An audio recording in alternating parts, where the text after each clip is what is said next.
kaguluhan ng ating isip. There's also a lot of trouble from the outside, from other people. Siyempre, ang kaligayahan din natin nakaasa sa ibang tao. Ibibigay ba nila o hindi? Gaano karaming ibibigay nila o hindi? Papayagan ba nila tayo o hindi? Anong mga panganib ang nagmumula sa kanila? Anong comfort, anong pag-ibig ang magmumula sa ating kapwa-tao? There's also a lot of trouble from the environment.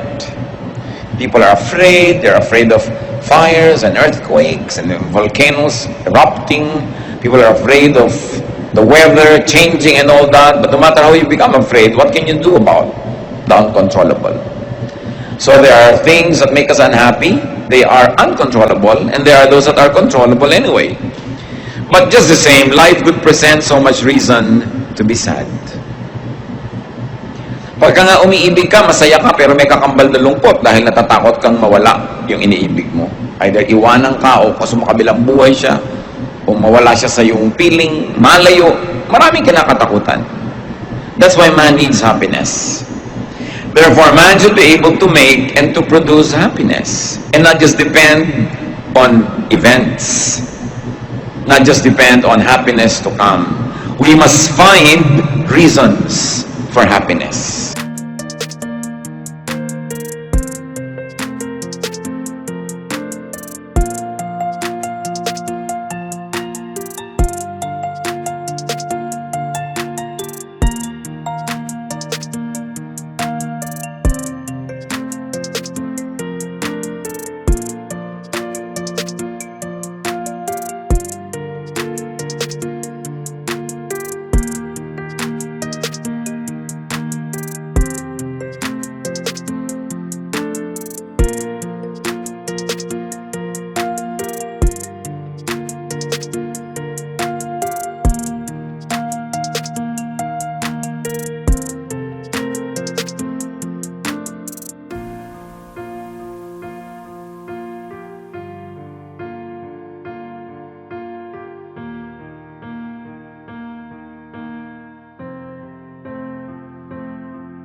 At pagka ang tao may kaligayahan na paglalampasan ng lahat ng hirap, nadadaanan ng lahat ng pagsubok, natitiis ang lahat ng dapat tiisin.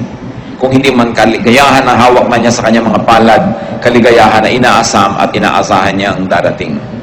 What are some of the major reasons to be happy? Psalm 138 verses 2 up to 8. I will bow down toward your holy temple and will praise your name for your love and your faithfulness.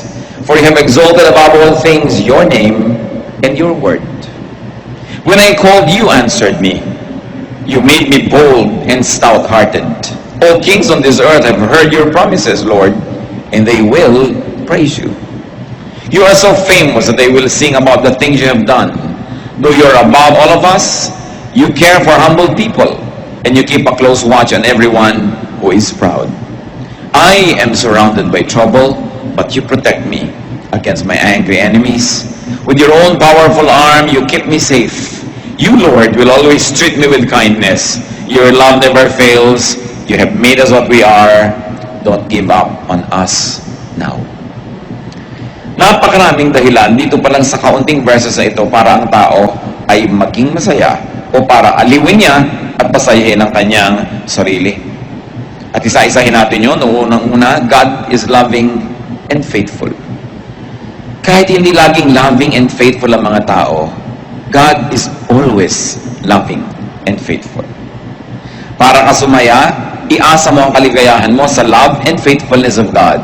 Secondary lang yung love and faithfulness of people. The love and faithfulness of people can make us happy in a very unique way. But the love and faithfulness of people can be threatened. The love and faithfulness of people can change. Salamat na lang kung hindi nagbabago. Lagi tayong mahal ng mahal natin, matapat sa atin yung pinagtatapatan natin. Pero ganun pa man, kung hindi man yun mangyari, pag inuuna mo na laging isipin that God is loving and faithful, at inuuna mo ang relasyon mo sa Diyos, dumating man o umalis sa mga tao, maging matapat man sila o hindi, you are steady. You are shaken, of course, But you are never broken. You are never totally destroyed when God is in the center of your life. Because of God, people could be loving and faithful too. Kung ang Diyos na lumikha sa atin at ang Diyos na may Espiritu na nakatira sa atin ay mapagmahal at matapat, therefore, lahat ng taong tinatahanan ng kanyang Espiritu ay kaya ring maging mapagmahal at matapat. At kung marami tayong kalungkutan na tinatamasa dahil hindi tayo mahal o hindi matapat sa atin ang mga minamahal natin, dapat baligtarin natin yon. We cannot control other people, but we can control ourselves. So let's be happiness factories. Meron kayong dapat pagtapatan, maging matapat kayo. Meron kayong dapat mahalin, mahalin ninyo. Para yung inyong pinagtatapatan at minamahal, sumaya. At nabawasan ninyo sa pamamagitan ng pagkilos ng Panginoon sa ating buhay, ang numero, ang bilang ng mga taong malungkot at mga taong nababagabag. At dahil kumikilos din ng Diyos sa ibang tao, sila man maaaring maging paraan ng Diyos, kasangkapan para tayo'y mahalin ng Diyos through them. Therefore, open yourself to people's love. Because when you open yourself to God's love, you inevitably open your heart to love others, and you inevitably open your heart to accept the love of others. And then you are in the way of happiness. May mga daan, alam nyo, busy, may mga daan hindi halos nadadaanan. Yung pag-ibig, yung kasiyahan, may dinadaanan din yan, dapat nandun ka. Sa kalsada na yung katumira, sa address na yun, para lagi kang nadadaanan. Maraming tao, hindi sila masaya kasi ang address nila doon sa gilid-gilid, hindi dinadaanan ng happiness. Kaya dapat kinikilala mo saan dumadaan yung happiness. Una na, kilalanin natin that God is loving and faithful. Two, God is true to His Word. Saan ba tayo kumukuha ng lakas ng loob? Di ba sa mga pangako ng Diyos? At sinasabi, God is true to His Word. Dapat alam mo ang mga pangako ng Diyos para maklaim mo. Yung mga nagdarasal nga, kahit sa Biblia, kahit naman hindi makakalimutin ng Diyos, sila man ipinapaalala nila, Diyos, di ba, sabi nyo, ganito, di ba, pangako nyo, ganito, according to your word, ganito. Hindi mo naman talaga ipinapaalala sa Diyos yun, ipinapaalala mo sa sarili mo, na may pangako ang Diyos na ganon. Kasi hindi naman niya yung nalilimutan, pero nalilimutan natin. At kung nalilimutan natin, i-claim ang mga pangako ng Diyos, tayo yung nalulugi. Kaya ang masayang tao, inaalam ang salita ng Diyos, at naniniwala na nanalig na ang Diyos ay matapat. Tutok din niya ang kanyang mga sinasabi. And because God has His Word in our hearts, and God has His Word printed, published, broadcast, God's wisdom is always relevant. Yung karunungan ng Diyos, nagbabago man ang panahon, nagbabago ang mga uso, hindi nagbabago ang karunungan ng Diyos. Magbago ka lang dapat ng paraan ng pag-a-apply nito, paraan ng pagbasa dito, para lagi kang makinabang. Bawat henerasyon, bawat lahi, bawat panahon, may mga unique elements ang kanilang kabihasnan. They have very, very unique civilizations. All the various generations of people and the various generations of civilizations. And their context help them define the true relevance of the Word of God to them. Kayong basa ng mga tao noong 16th century at pag-a-apply nila sa buhay nila, maraming pagbabago ang pagbabasa ng mga tao ngayon sa panahon na ito. Hindi nagbabago yung salita ng Diyos, but the way you apply it to your reality, because realities change, must be always timely. The unchanging Word of God, but our ever-fresh reading and ever-relevant application to our lives. Kaya maraming mga tao ayaw nila maging religious kasi parang backward, parang sobrang conservative, pati language, pati kilos, parang pang 16th century. Hindi bagay sa panahon. Dapat alam natin yung mga basic moral bedrock of the Word of God, at yun ang hindi dapat ma-violate. But the way they are transplanted and read and interpreted and applied to daily life must always be relevant. Kaya ikaw nakahawak ka sa unchanging Word of God, pero nakaugad ka sa patuloy na nagbabagong daigdig para lagi mong mahanap ang lagi ng mabisang kahulugan ng salita ng Diyos. God keeps His promises. Therefore, know and claim God's promises. 1 Kings 18, 25 to 26. Now, Lord, God of Israel, this is a prayer, keep for your servant David, my father, the promises you have made to him when you said, you shall never fail to have a man to sit before me on the throne of Israel.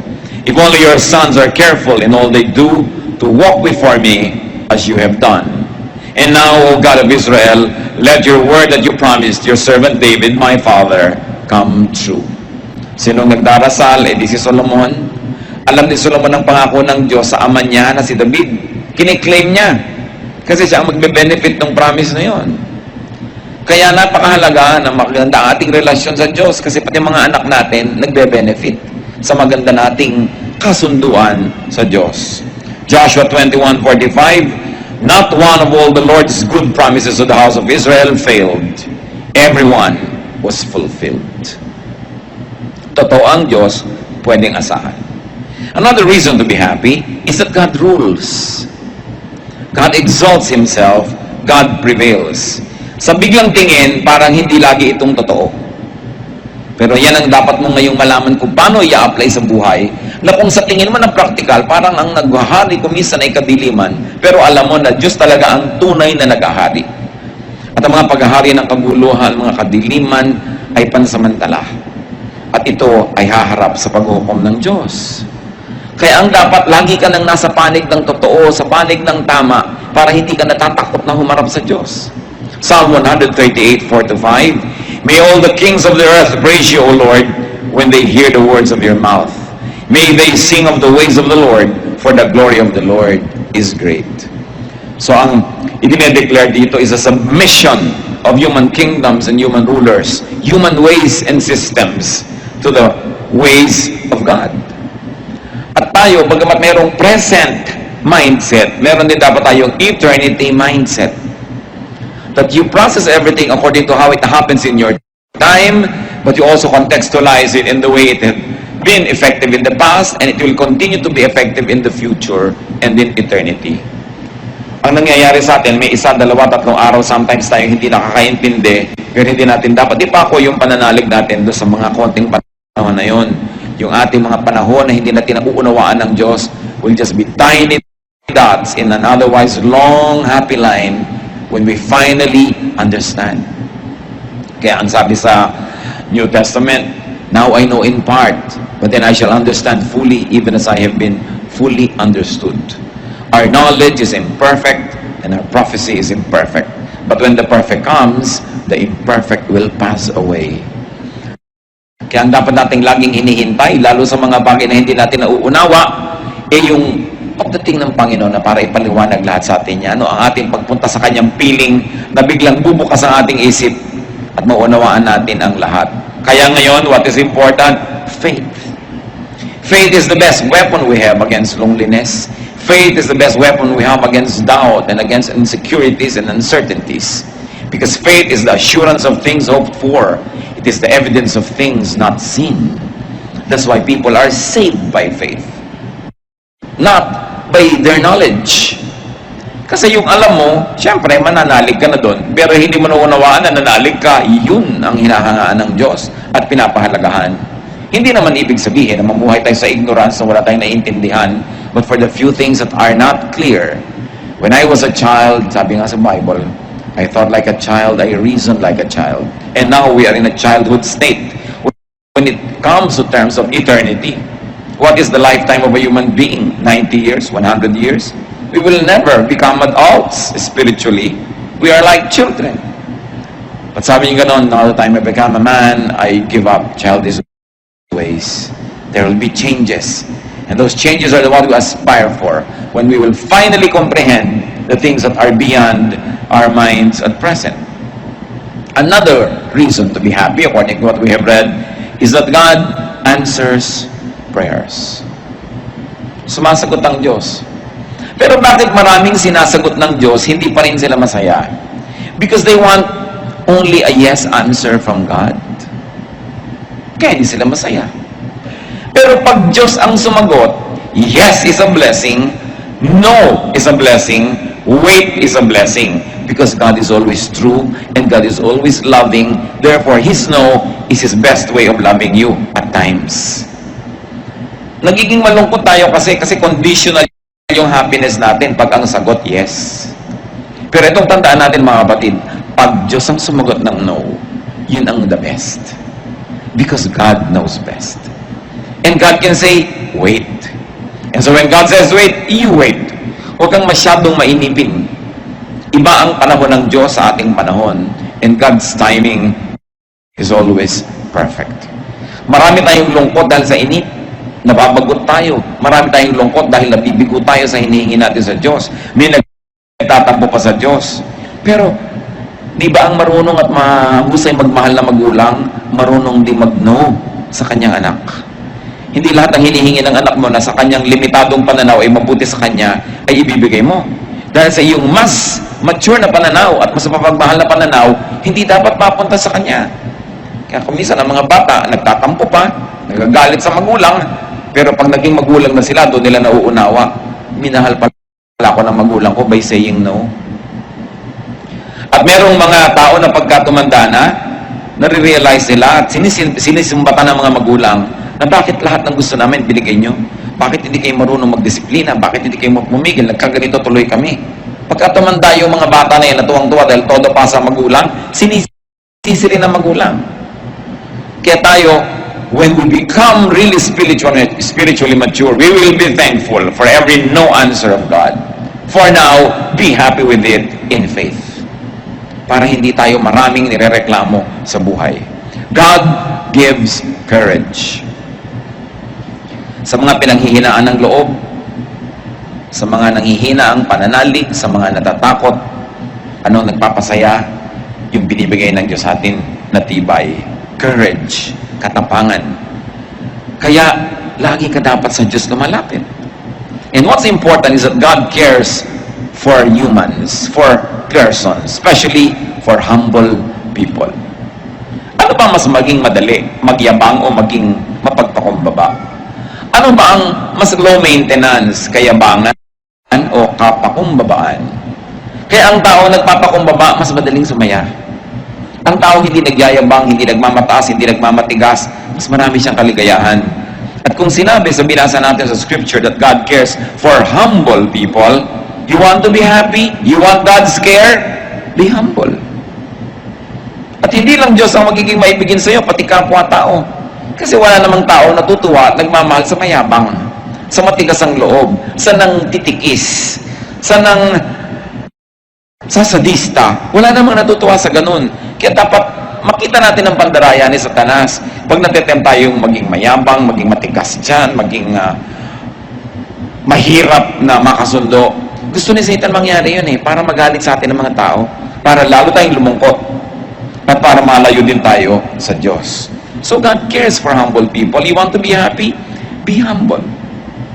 Make it a habit to be humble. Kasi pag mayabang ka, may mine-maintain ka. Pag mine-maintain ka, nakaka-insecure. Baka hindi mo lagi ma-maintain. Nadadagdagan ang mga nervyos mo sa buhay. God keeps the proud in check. Why should that make you happy? Because if you're the one being proud, God prunes you and corrects you para hindi ka lalong lumala. Ang palo ng Diyos, isa na naman yung paraan ng pag-ibig. Napalo ka dahil mahal ka. Yung bang anak ng kapitbahay na hindi mo mahal, papaluin mo pag gumagawa ng mali? Hindi mo naman mahal yun Pero yung mahal mo, papaluin mo. At pag pinapalo tayo ng Diyos, siya ang unang-unang nasasaktan. Tulad din ng magulang na namamalo ng anak. Liba na lang yung mga magulang na sa sobrang galit, gumaganti na lang talaga, ng bugbog na lang ng anak dahil ng galit, nagalit siya. Pero yung kalmado ka, papaluin mo, mahirap gawin yun. Kaya nga ang mga magulang, pinapayuhan natin, pag galit na galit kayo, tinuturo naman sa Bible, mamalo ng anak Pero huwag kayong mamalo habang galit kayo. Kasi baka naghihiganti lang kayo nun. Baka it is the evil nature that was insulted or challenged and now you're trying to be supreme and you're trying to assert your seniority and authority. Tuloy, hindi ka na namamalo para magtuwid, namamalo ka para gumante. Iba yun. Hindi gusto ng Diyos ng ganun palo. Pero yung palo ng pagtutuwid, mabuti yun sa pinapalo. Ngayon, kung ikaw si mayabang, na humble ka, na walang ka na ipinagyayabang mo, pero anak ka ng Diyos, masaya ka dapat. So, pwede mo masabi, Lord, salamat, napahiya ako, salamat, kinapos ako, salamat, na-humble ako. Kasi nalilibang na ako, nakakalusot ang mga kayabangan ko, akala ko pwede na. Akala ko deserve ko kasi yung ganong mga kayabangan. So, pagka ikaw napalo, pasalamat ka. Pero bakit pa rin tayo magiging masaya that God keeps the proud in check? Kasi kung tayo yung api, kung tayo yung nagpapasensya, tayo yung na damage sa mga mayayabang, alam mo na hindi naman sila ito-tolerate ng Diyos sa matagal. Hindi kailangang ikaw ang magtuwid sa kanila, hindi kailangang ikaw ang sumira sa kanila. Ang Diyos ang bahala sa kanila. Ang sabi ng Panginoon, vengeance is mine, I will repay. Anong kaligayahan ang makukuha natin dyan? Na kahit kuminsan may mga taong akala mo ang yabang-yabang, akala mo inaapi-api ka, you don't put it upon yourself to be vindictive. Hindi ikaw kailangan magplano ng pagganti, ikaw tuloy na spare from a lot of trouble and even consequences of having been vindictive. Kaya napakainam yung ipinapasa Diyos mo ang maraming bagay.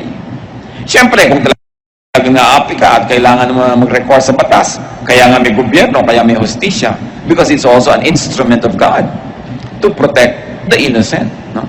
Kaya napakahalaga ng mga Kristiyano, pinaglalaban mo kung ano yung tama, kung ano yung matuwid, kung ano yung makatwiran. Why else can we be happy according to the verses? Because God protects His people against angry enemies. Kumisa naman, wala kang ginagawa, may nagagalit talaga sa'yo.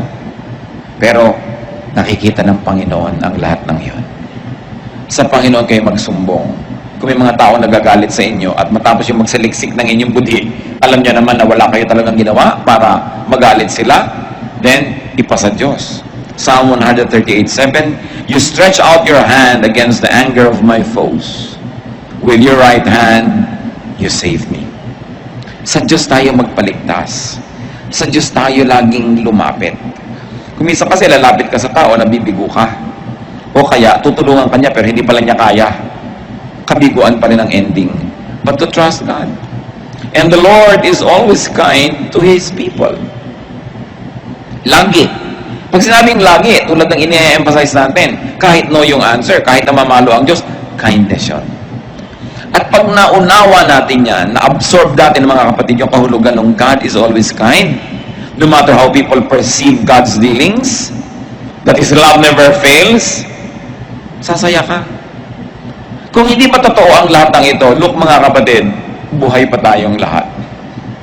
Ilang taon na kayo, ilang panganib na ang inyong dinaanan, ilang sakit na ang naranasan natin, ilang mga pagtatangkada ng iba na sirain tayo, pero look, buhay pa tayo. Isang malaking patotoo ng kabutihan ng Diyos. At kahit hindi ka pa rin buhay ngayon, sinabi nga, to live is Christ, to die is gain. Wala kang pwedeng puntahan na hindi nandun ang Diyos. Pasalamat ka pa rin. Kaya ang happiness mo, dapat walang pagsidlan. Walang kondisyon. Ano man yon, anak ka ng Diyos, everything that happens is a blessing to those who love God and are called according to His purpose. And even if we move to the next life, God will be there. Yung greatest fear natin, death, should be the greatest liberator. Because we will at last be spiritually one with our God. Psalm 139, verses 7 to 8, where can I go from your spirit? Where can I flee from your presence? If I go to the heavens, you are there. If I make my bed in the depths, you are there. Sa pusudodan ng dagat, nandun ka. Sa kataas-taas ang langit, nandun ka. Paano kita tatakasan? Napakasarap na yung mga basic truths na ito, laging maalala. Kasi sabi ko, I walk through the valley of the shadow of death, I will fear no evil. Mga kapatid, ano yung mga valley of the shadow of death ng inyong buhay? Sasakay ka ng aeroplano, ninenervyos ka. Diba? Yung, ayan, I'm walking through the valley of the shadow of death. Sasakay ka ng barko kumisan, ninenervyos ka, lalo masungit ang panahon. Ang dami-dami sa ating citizens, walang magawa. Talagang wala silang sariling sasakyan. Sumasakay sa mga bus o mga sasakyan, nagkakarera yung mga driver na hindi mo na malaman kung anong mga buhay ka pa bang bababa dun o hindi. Ito, I walk through the valley of death. Ang daming fears. Baka ka mawalan ng trabaho, baka ka magkaroon ng sakit, baka kung ano-ano. Pero ang sabi, even though I walk through the valley of the shadow of death, I will fear no evil because you are with me. Dahil kasama natin ang Diyos. Napansin nyo ba, 8 mga dahilan yan para sumaya, pero meron niyang isang common denominator, mga kapatid. It is all God-based and God-centered. Lahat ng dahilan yan, ng kaligayahan na yan, dahil sa Diyos, dahil may Diyos. Many people are sad because they seek happiness outside of God. Many people are sad because they seek happiness away from God. They seek happiness mostly from people and from things. Therefore, people are sad. Pero ito, 8 great reasons to be happy, and all of them focus on God. Puro yung God is like this, God is like that, God's word is like this. Kaya yung tao na inuuna yung Diyos, nakasentro ang Diyos sa kanyang puso, talagang ang Diyos naka-enthroned sa kanyang isipan, sa kanyang damdamin, masaya yun. Kahit dinadalaw ng paminsan-minsang lungkot, dinadalaw natural ang paminsan-minsang mga duda, pero paminsan-minsan at hindi siya nagkakagiba-giba. Dahil Diyos ang sentro ng kanyang buhay. At ito ang itinuturo ng Panginoon. Alam nyo, struggle ko matagal yan nung araw. Tinatanong ko sa Diyos, bakit lagi mo, Lord, gustong number 1? Bakit kailangan number 1 lagi? Is God egocentric? Kulang ba siya sa pansin? Pero talagang na-share ko na rin sa marami sa inyo, the Lord revealed to me that He wants to be number 1 because when He is number 1, we will be happy. Pag ginawa mo number 1 tao, kawawa ka. Pag ginawa mo number 1 bagay, kawawa ka. Pero pag Diyos yung number 1, lagi siyang nandun. Di siya nagbabago. Lagi kanyang mamahalin. Mahalin ka man o hindi ng tao, magkaroon ka man ng pera o wala kang pera, andun lagi yung Diyos. Kasi pag number 1 siya, siyempre yung number 2, number 3, number 4 mahalaga. Pero hindi masyado, hindi kasing halaga ng number 1. Ngayon, isipin niyo mga kapatid, ano ba o sino ang number 1 sa buhay natin? Pag sinabi mo, ay, ang number 1 ko, ang aking misis, mahirap yan. Dapat number 2 lang siya. Dapat number 1 ang Diyos. Number 2 din si Mister. Kasi ang number 1, Diyos. Mga misis, huwag na kayo mag-asam na number 1. Pag Diyos ang number 1, number 2 lang kayo, sigurado wala nang number 3. Pero kung kayo number 1, baka may number 2, 3, 4, 5. Mahirap yan. Dapat Diyos ang una talaga. Kaya sa atin mga anak, ituturo natin ang pag-ibig sa Diyos, sa ating mga mahal sa buhay. Pagka lahat tayo ang number 1 Diyos, ang ganda ng mundo. Sasaya tayo.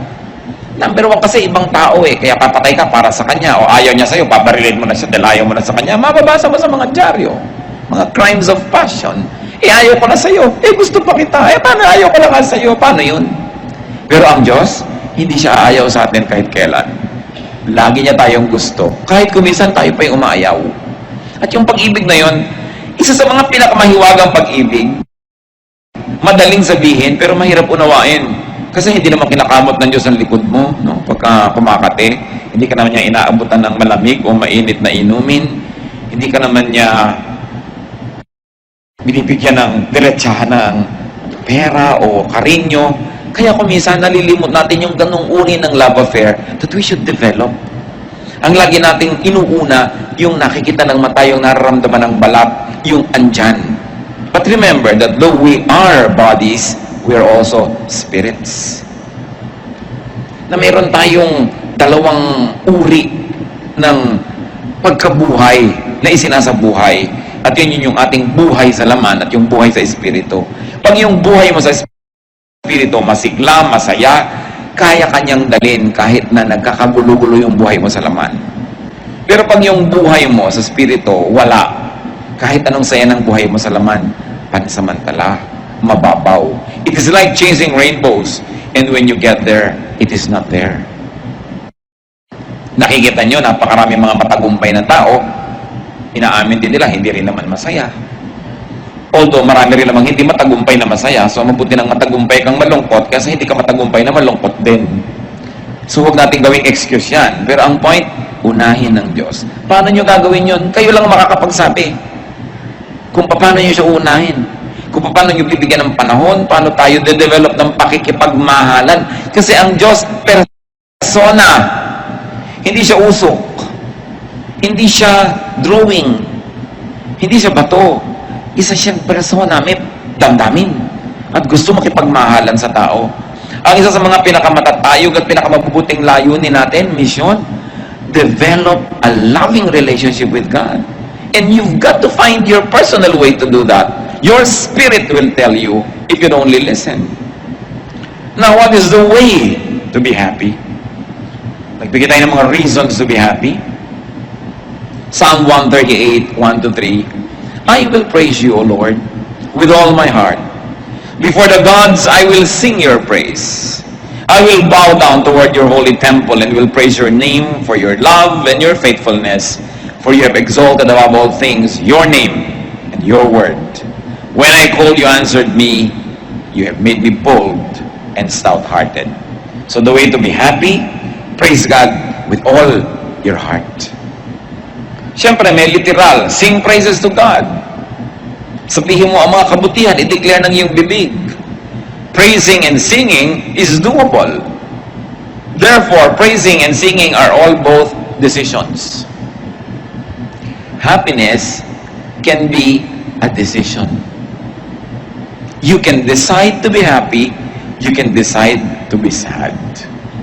So, pag kumanta ka, nakokontrol mo yun. Mamaya yung kanta mo, inililift up na niya yung spirit mo sa Panginoon.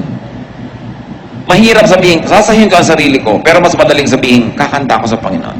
Pupurihin ko ang Diyos. Magsasabi ako ng mga mabubuting bagay, iisa-isahin ko, gugunitain ko ang mga pagpapala at kabutihan sa akin ng Diyos. At bago mo mamalayan, umaalis lang yung lungkot.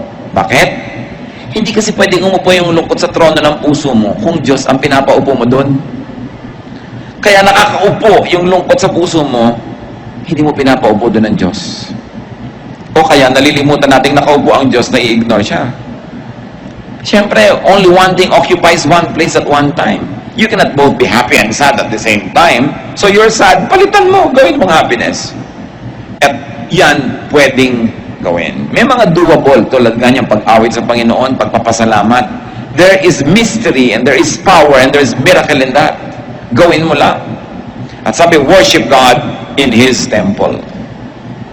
Ano ba yung temple ng Diyos? In the fellowship.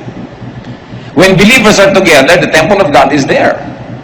It is not a building, it is the spirit of one believer joining with the spirit of other believers, and it is the temple of God. Merong himala na nangyayari when we fellowship together.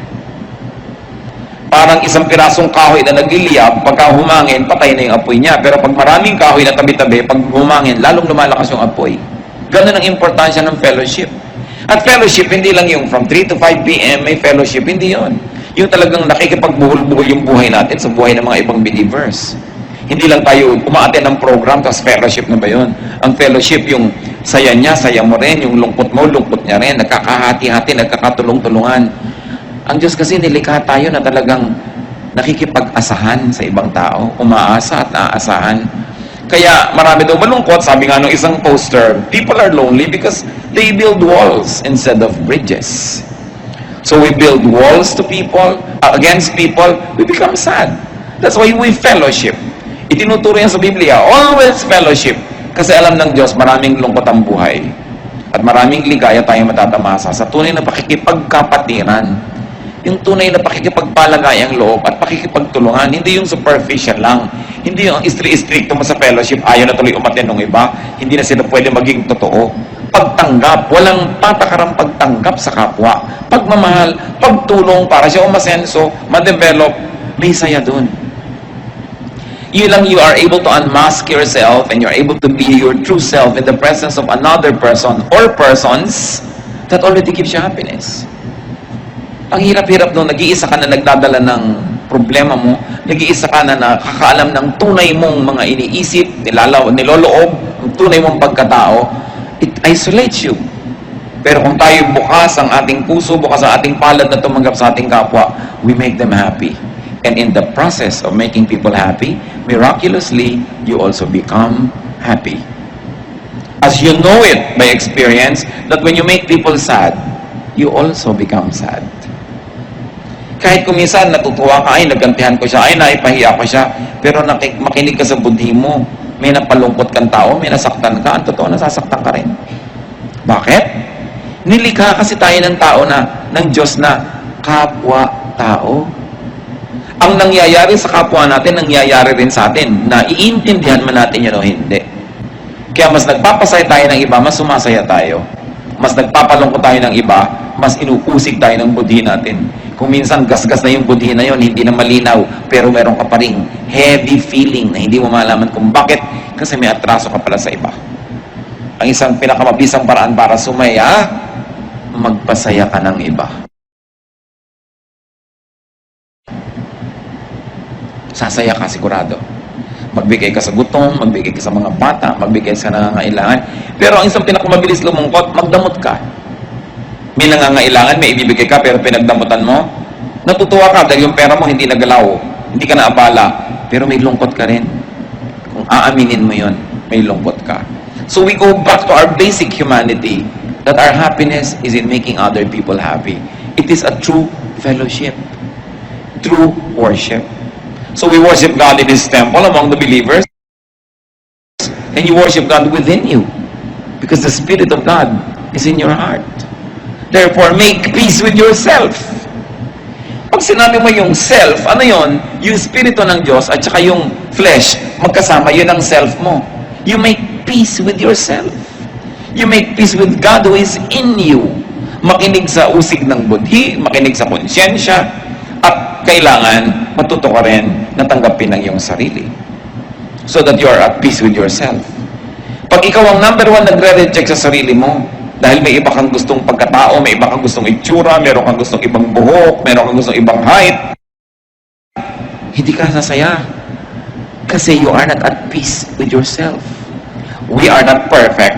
We must move from glory to glory. We must improve and improve and improve. But you begin with accepting yourself.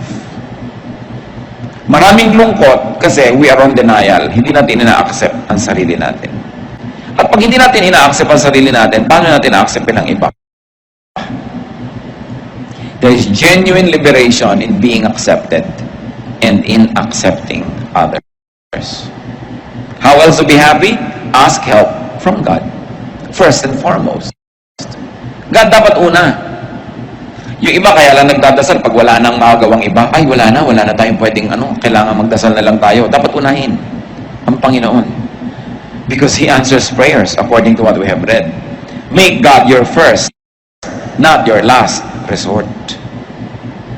And be humble, as we have said.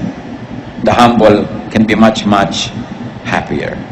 Because God is soft-hearted to the humble. James 4:6. But He gives us more grace. That's why Scripture says, God opposes the proud, but gives grace to the humble. And 1 Peter 5:6, humble yourselves, therefore, under God's mighty hand, that He may lift you in due time. Happiness is more easily attainable in humility. And as we have said, accept yourself. Accept your life. It doesn't mean na huwag ka na mag-ambisyon na improvein yan. It doesn't mean na huwag ka na magkaroon ng mga pangarap na makalaya sa kung anuman ang gumagapo sa iyo ngayon. But for the time being, accept your reality.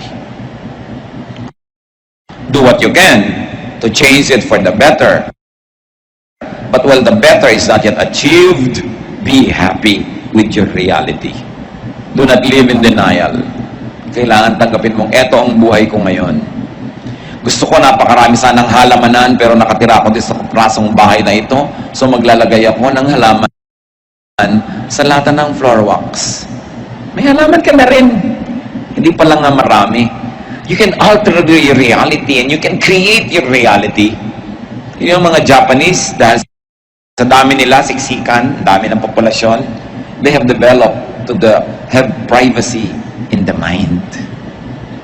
Yung nasa loob lang nila yung privacy nila. Nasobra nga, kaya marami, nagpapakamatay, nalulungkot masyado. Pero ibig sabihin, close your eyes and you can be alone though you're in a crowd. The way you think, the way you react to your environment will make you happy or sad. God made you as you are. Psalm 138:8, the Lord will fulfill His purpose for me. Your love, O Lord, endures forever. Do not abandon the works of your hands. So pinapaalala, nung umaawit dito, huwag mong pabayaan Diyos ako na ikaw naman ang lumikha. Ganito naman ako kasi nilikha mo kung ganito, di ba?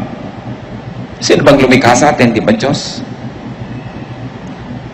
Pero dahil nga sa nangyari sa humanidad na nalayo sa Diyos, so minsan sa iba sa atin, mas malayo, mas malapit sa image of God. So lahat tayo dapat lumapit ng lumapit. Pero your basic humanness and humanity, hindi naman creator si Satan eh. It's God who created us. So, sabi niya, do not abandon the works of your hands.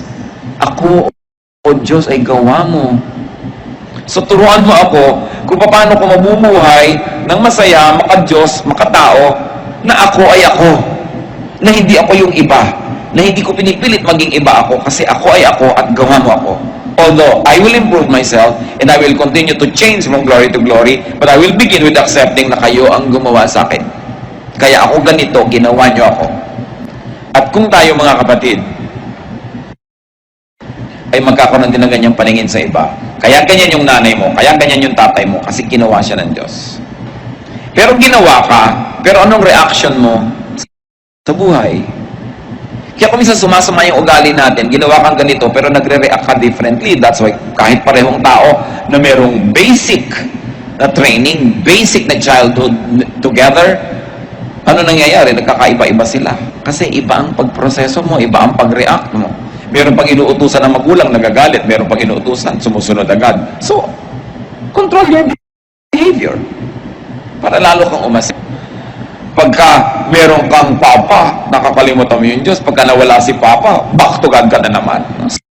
Serve ka na naman. Kanta ka na naman. Turo ka na naman kasi wala si papa.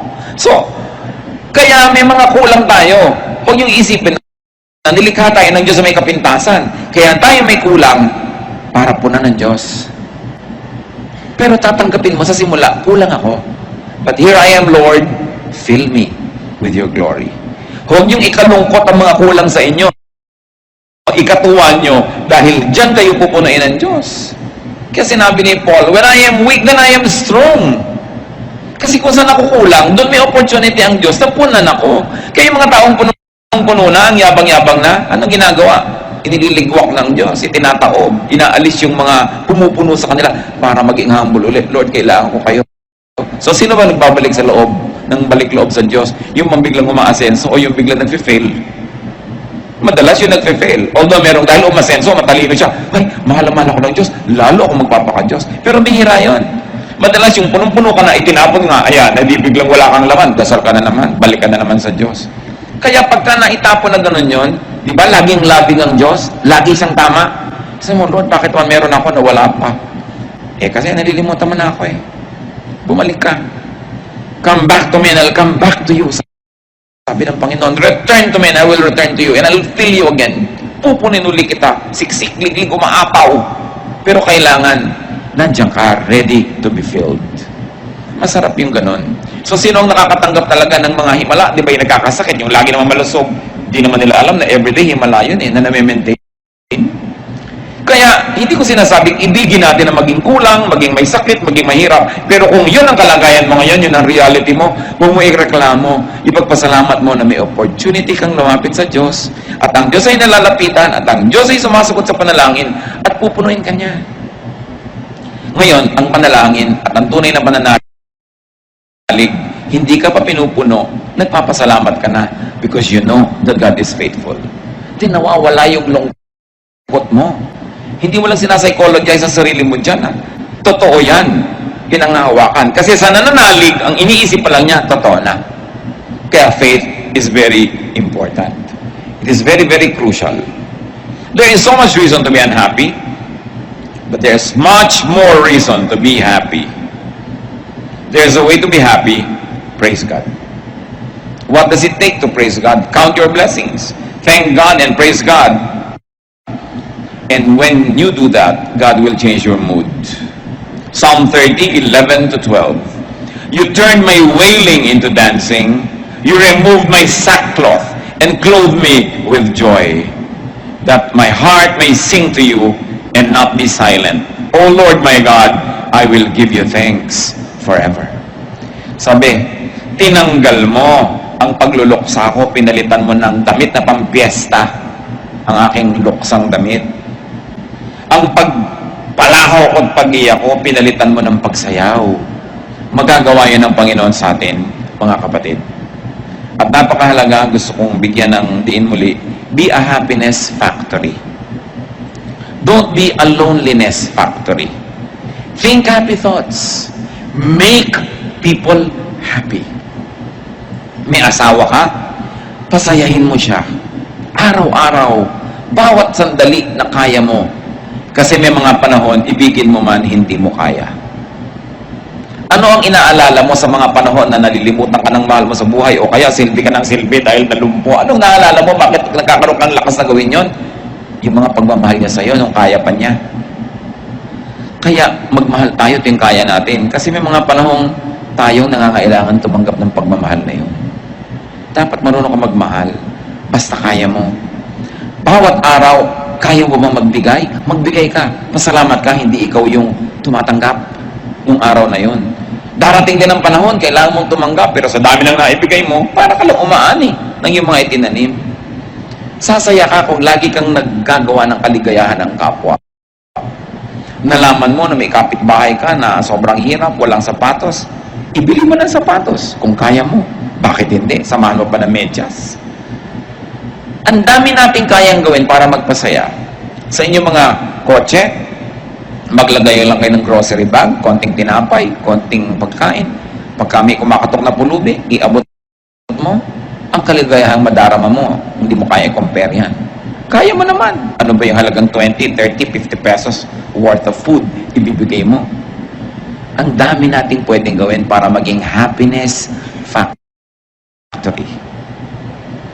Mga anak, isipin yung mga magulang nyo, paano nyo sila papasayahin? Ipinapasyal, binibigyan ng panahon. Of course, dapat yung sustentuhan, ano? Lalo't matanda na, pero hindi yung sapat. You should give time, attention, be a happiness factory. Magulang ka, paano mo pasasayahin yung anak mo? Pero madalas, nadadaya tayo ng diablo, ha? Nagiging tayong loneliness factory. Tayo nagiging dahilan kaya lumulungkot yung mga tao. Yung mga umaasa sa atin, binibigo natin. Yung mga tao, pinapahiya natin. Pero pwede tayong maging happiness factory. Lalo may pera kayo. Yan ang pinakamasarap. You know, giving away money is like defecating, the pleasure in it coming out. Yun ang talagang tunay na ligaya, yung lumalabas, yung pera. Yan eh, matrain natin yung puso natin sa ganon. That's why it becomes a blessing to be rich. Because it's such a great joy to give away. Kung ang puso mo nasa tamang lugar. Manalangin tayo mga kapatid. Nais kong ilapit. Kung sino man ang may mga sobrang mga kalungkutan sa buhay. Kung sino man sa atin ngayon ang magsasabing, pag in-average ko yung buhay ko, masasabi ko, malungkot ako. Mas malungkot kaysa masaya. Nais kong ipanalangin ng sino mang magsasabi sa Lord na, Lord, kulang po ako, punan niyo ako. Nagkakatipon-tipon tayo mga kapatid para pagpalain ng Diyos. Gusto ko ngayong ipanalangin at mananalig akong ditinggin tayo ng Diyos. Hihipuin ang ating mga puso. Sino man ang ngayon nagsasabing, ang dami-dami kong kalungkutan, gusto kong sumaya at sa Diyos ako lalapit. Tumayo kayo, lalapit tayo sa Diyos. Napakainam na sabihin sa Diyos, kailangan ko kayo. Meron ako mga unhappiness sa buhay ko. Hindi yan nakakahiyang sabihin sa Diyos. Alam naman niya yung puso natin. Ang gusto niya, puso mapagpakumbaba, kumikilala na kailangan mo siya. Dahil gustong-gusto niyang punan ang pangangailangan natin. Kung meron pa tayong kasama na mas maraming kalungkutang nag-ahari sa buhay niyo at gusto niyo yung itaboy ang mga lungkot na ito sa buhay, tumayo kayo. Declare your faith that the Lord heals. At nais ko sa ilang saglit, manalangin kayo ng personal na panalangin sa Diyos. Ano man ang gusto niyong sabihin sa Kanya tungkol sa kalungkutan o mga kalungkutan ng buhay niyo.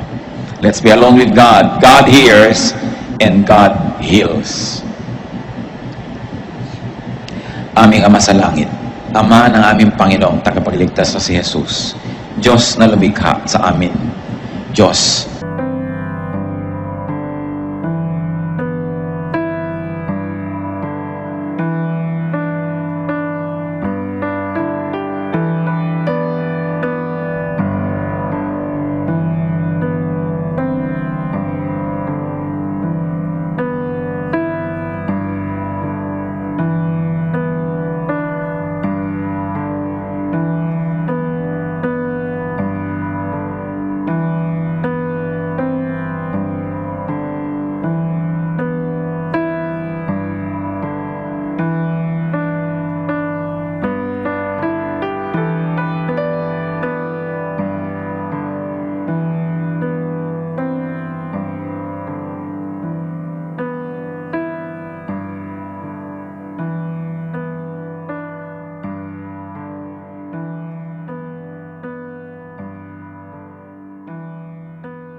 damuhan ng aming mga lungkot.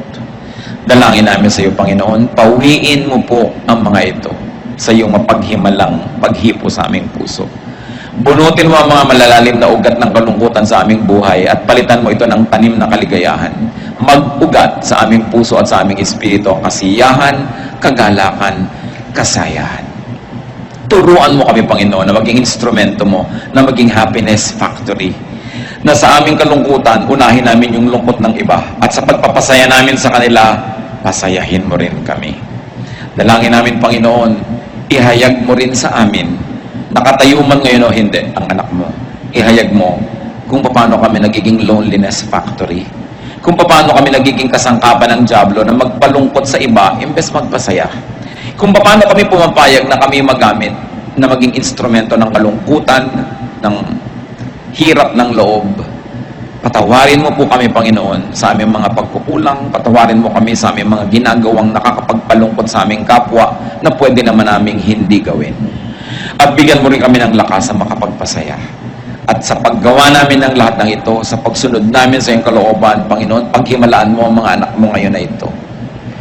Hindi pa man nakagagawa ng mga magagandang bagay. Ngayon pa lang sa pagtayo na ito, paghimalaan mo na. Hipuin mo ang puso, Panginoon, pahirin mo ang luha sa pisngi na iyong mga anak. Patibayan mo ang aming pananalig. Pawiin mo ang aming mga kalungkutan. Ang aming mata para makita namin ng maraming dahilan para kami sumaya. Tanggalin mo ang mga bumubulag at tumatakip sa aming mata para hindi namin makita ang mga blessing mo. Tanggalin mo yung mga piring namin, Panginoon, na nagpapadilim sa aming isip